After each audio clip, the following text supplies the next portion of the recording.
Hello there, I want to talk about a huge principle in Photoshop, and that's non-destructive editing. We've already touched on this subject here and there, but in these couple of minutes I want to directly address it. First, what's destructive editing? Well, that refers to permanent changes of your pixels. This doesn't take into account the possibility of undoing because that's useless at a certain point. So let me show you what I mean.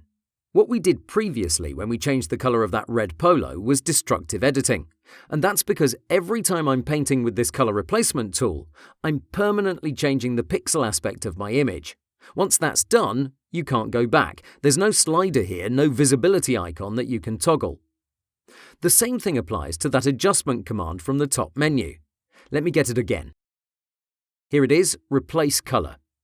Here, yes, you do have these sliders, but once you hit OK, well, that's it. There's no turning back. You can't get to that state and further adjust your settings. That's destructive editing, and it's viewed somewhat the same way as taking an eraser and going over your image. You're basically destroying it. And you may say, OK, but I have Ctrl-Z to undo. Yes, we've just replaced this guy's t-shirt, and now I'll continue to work on something else. Say I'll add a moustache. And let's say this particular moustache is going to take me hours, tens or even hundreds of layers because it's clearly an amazing looking moustache, right? I'm joking, of course, but now I want to edit this color again. Can I use Ctrl-Z to go back? No, not really. I could potentially undo 1,000 times, that's the limit by the way, but then I'd lose my impeccable moustache.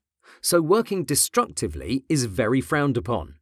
Yes, it gives you somewhat the same results, but you're limiting your options down the road.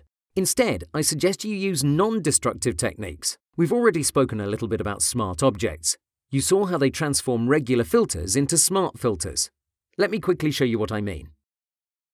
I'll make sure this is a raster layer.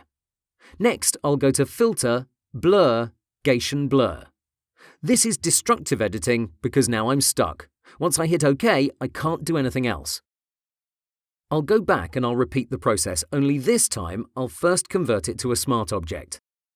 After I've applied the filter, I can check the Layers panel and I can see this is now applied as a smart filter, which means I have complete control over it. I can turn it off or adjust it infinitely, no matter if I draw 100 moustaches after I've added it.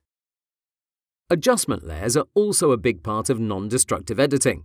These are great for editing existing pixels on the screen, but they're not permanent. They act in a similar way to smart objects, where you can always go back and fine-tune their settings. You can also turn off their visibility, so that's great. And that's how we're actually going to replace colors later in the course. Masks are another great way of working on a project without permanent consequences.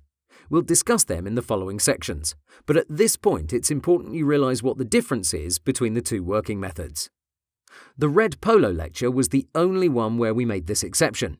Everything else you've learned up to this point is up to speed with the latest and best practices. As we go along, we'll up the difficulty and you'll start relying on various skills you've picked up along the way, so I hope you're ready and you're excited to learn more. Let's get to it.